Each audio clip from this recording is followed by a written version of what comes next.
Come January 1st, 2025, and Jowai was brimming with life amidst widespread celebrations to welcome the new year. The celebration was characterized by the enthusiastic participation of various neighborhoods and communities. Here is a detailed report.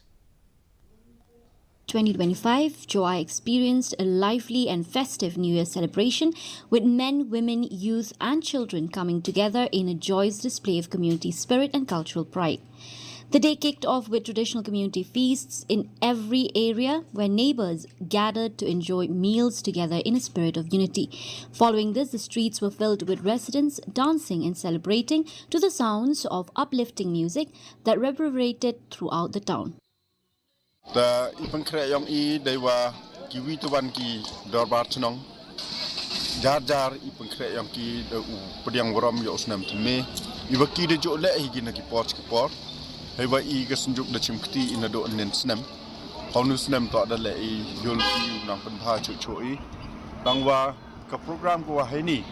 Dog a program go Pinu Gijingi Chamlang, the Widan. Young Waro Ki Dorbar Chnong Hapo Jowai. Penyoi kawi kejing yesnyau yang I kawi dan kawi EME habok ke cenong ke tau yang penyoi ke jing yamaya wa nakawi ke cenong hakawi ke cenong hai wa pediang boram yo snam tme yo yo hi kerku kerdo le hauslam tme hawara kilia. The highlight of the event took place at Yamusiang, where groups from different neighborhoods showcased vibrant dances and soulful songs that encapsulated the essence of the New Year spirit. The atmosphere was electric as traditional instruments and melodies united everyone in celebration. At Yamusiang, the participating groups received a warm welcome from leaders of the Sinjuk Wahechnong Jowai, the District Tourism Officer, the District Tourism Promotion Society and the District Administration of West Giant Hills.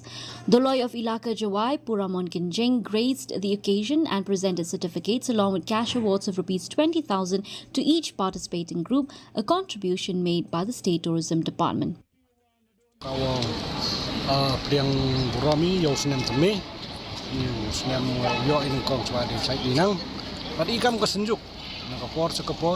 Dayi wo pelang yiki chnong ki thau ki we mapo urban Jowai te nakapor jo kun mu ye ni wa ka message ko kwa I pun sniao to yo em gate ka jing ye terlilang ni ba ka Jowai yo I warap man pher ko ka celebration ni ko New Year te lengba ka jing pun kre yang ka sunjuk kamju le deilang wa ka office yang ka tourism officer khudlang I bro ki khon ki we mapo Jowai yo wan gi ni gasni wat khamtam le yo em gate ka jingi tali yo em gate ka yo ye promote man into edukat ye gani ka chat ka yong in yo ye promote ye ka chnong ka thau yong ni post ka jingmut yong I kam ka department wa kani ka District Tourism Promotion Society to kaman ukringi ya ki tourist ndawan ki chaka district to wan ki like iduk chaki tourist spot they don't know our culture yogi yakani ka yakini ki to ki various aspects of